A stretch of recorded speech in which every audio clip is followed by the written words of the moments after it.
समाव नोंथांमोननि सेराव लानानै फैदों मोनसे खौरां।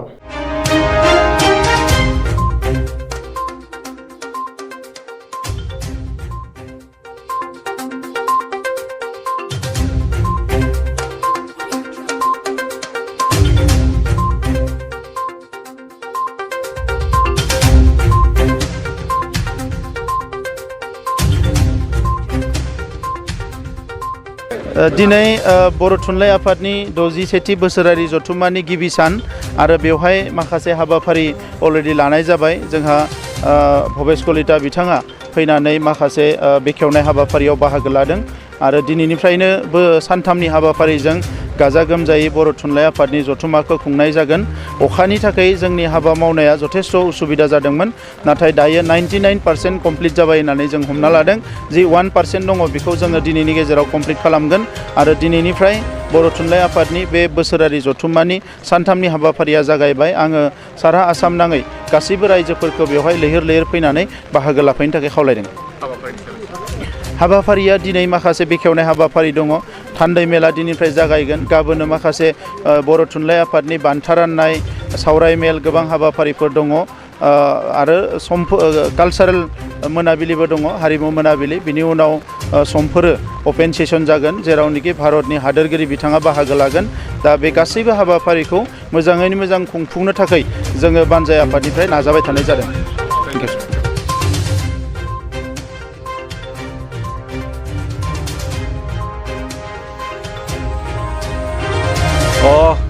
नैबे दिनैनिफ्राय सानथामनि हाबाफारि 2, 3, 4 मेयाव तामुलपुरनि जि गोजोन फोथार, बे गोजोन फोथाराव बर' थुनलाइ आफादनि 67थि बोसोरसालिया जथुम्माया जानो थांगासिनो दङ आरो बेवहाय दिनै जिखिनि गासै बेवहाय जिखिनि जि पेन्डेल, गेस्ट हाउस, जामुंसालि गासै जि बेखेवनाय बे बेखेवनाय हाबाफारिया दा सोलिबाय थादों आरो बेवहाय दिनैनि हाबाफारि लेखा आं नैबे गाहाय सायनासालिनि गाहाय जि जौसां रुंसारि सुनिल कुमार बर' गोसोखां जि जौसां, बे जौसांखौ बेखेवनो मोननानै गोजोननाय मोनदों। बिथां रुंसारि सुनिल कुमार बर' बिथाङा फोरोंगिरि मावनायजों लोगोसे बर' थुनलाइ आफादनि बिबानगिरि महरै आरोबाव बिथाङा खालि बिबानगिरिल' महरै बिथाङा खामानि मावाखैमोन, फोरोंगिरि बायदिल' बिथाङा खामानि मावाखैमोन। बिथाङा बर' थुनलाइखौ, बर' रावखौ, बर' हारिमुखौ फोजौखांनो थाखाय, जौगाखांहोनो थाखाय माखासे खामानि मावदोंमोन।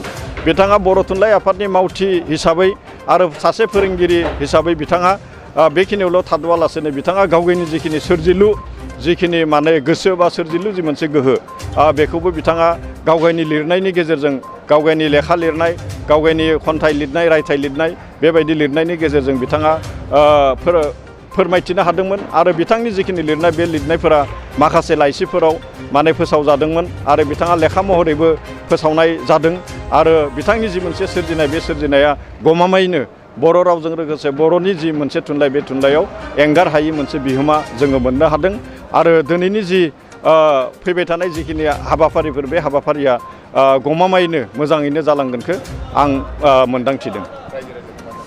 रायजो राजाया लैहोर लैहोर फैनायनि जि मोनसे थागथियारि, बे थागथियारिया जागासिनो दोङो। दिनैहाय जोंहा डेलिगेट बिथांमोना, थान्दै बिथांमोना सफैगोन आरो मोनाबिलिथिं थान्दै मेल जुथुमनाय थान्दै मेल जुथुमनाय, बे गिबि थान्दै मेल, बे गिबि थान्दै मेला जुथुमगोन आरो गाबोनबो बेबायदिनो माखासे हाबाफारिफोर थागोन आरो 4 मे खालार खालि भारतनि राष्ट्रपति रामनाथ क'विन्द बिथाङा फैगोन आरो इदिनखालि बेवहाय जोंहा जि आलांगा सायनासालि आरो जि जौसां, बे जौसाङाव जि गेवलां मेल, बे गेवलां मेला जागोन आरो आसामनि खना खनलानि बाहेरैबो बांलादेश, नेपालनिफ्राय जोंनो बर' थुनलाइ आफादा फोरमायनाय बायदिहाय बेवहाय थान्दै बिथांमोना बाहागो लाफैगोन आरो बेबायदिनो गुबुन गुबुन ओनसोलनिफ्रायबो फैनानै बेवहाय बाहागो लाफैगोन। बिथांमोनखौ रायदावनो थाखाय, बिथांमोनखौ बरायनो थाखाय रायदाव आफादा दासिम थागथियारि जानानै थाखाबाय आरो दिनै नुनो मोनदों दे मैयानिफ्राय मास मोनसेनि बांसिन अखा हानायखौ जोङो गासैबो मिथिगौ आरो मैयानिफ्राय बेवहाय सान्दुं दुंदों आरो दिनैबो नैबे तामुलपुर ओनसोलाव जि बोथोर बे बोथोरा मोजाङानो होननानै बुंनांगोन मिजिंथिदों दे बोथोराबो मिथिंगायाबो नैबे 60थि जि बर' थुनलाइ आफादनि बोसोरसालिया जथुमा बेखौ मदद खालामगोन।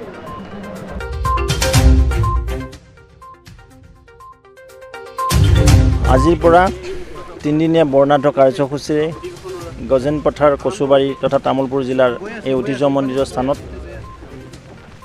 বড়ো সাহিত্য সভাৰ 61তম অধিৱেশন আৰম্ভ হৈছে। কিছু সময়ৰ আগতে বৃক্ষৰোপণ কাৰ্যসূচীৰে ইতিমধ্যে কেইবাটাও কাৰ্যসূচী সমাপন কৰা হ'ল।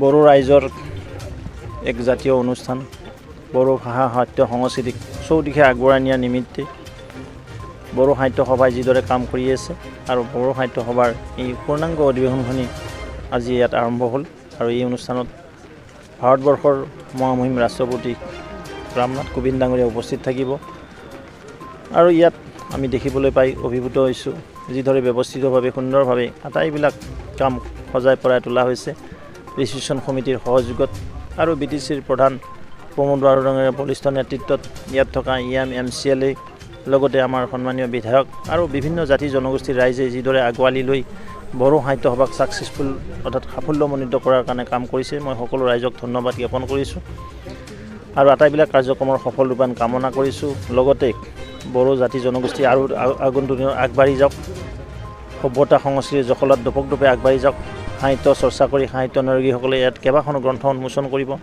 বিভিন্ন ধৰণৰ চৰ্চা হ'ব, এই ভাষাটোৰ প্ৰসাৰ প্ৰচাৰ ব্যাপক ৰূপত আগবাঢ়ি যাওক তাকে এই সাহিত্য সভাৰ অনুষ্ঠানৰ জৰিয়তে মই কামনা কৰিছোঁ।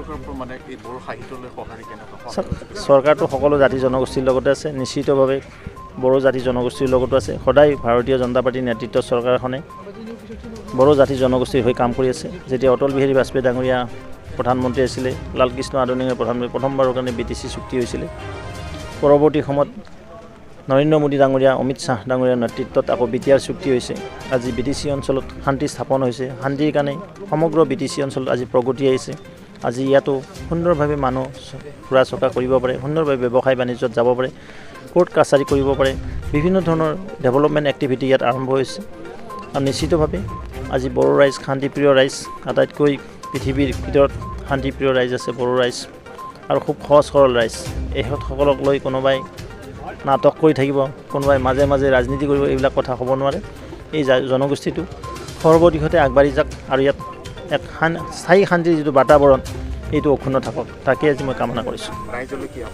ৰাইজৰ মই খুব ভাল পাইছোঁ, ৰাইজক মই ধন্যবাদ জ্ঞাপন কৰিছোঁ, গজাংথাং দিছোঁ যে ৰাইজে যিদৰে উৎসাহ উদ্দীপনাৰে ওলাইছে, লক্ষ লক্ষ সাহিত্য অনুৰাগী ইয়াত উপস্থিত হ'ব আৰু তেওঁলোকে ইয়াৰ পৰা এটা লেচন পাওক যে কিদৰে আমি সামাজিক অনুষ্ঠান কৰিব পাৰোঁ। অসমৰ বিভিন্ন প্ৰান্তৰ পৰা ৰাইজ ইয়াত আহিব, তেওঁলোকক আমি উষ্ম আদৰণি জনাইছোঁ। তেওঁলোকৰ উপস্থিতি এই ঠাই আৰু ধন্য কৰি তুলিব।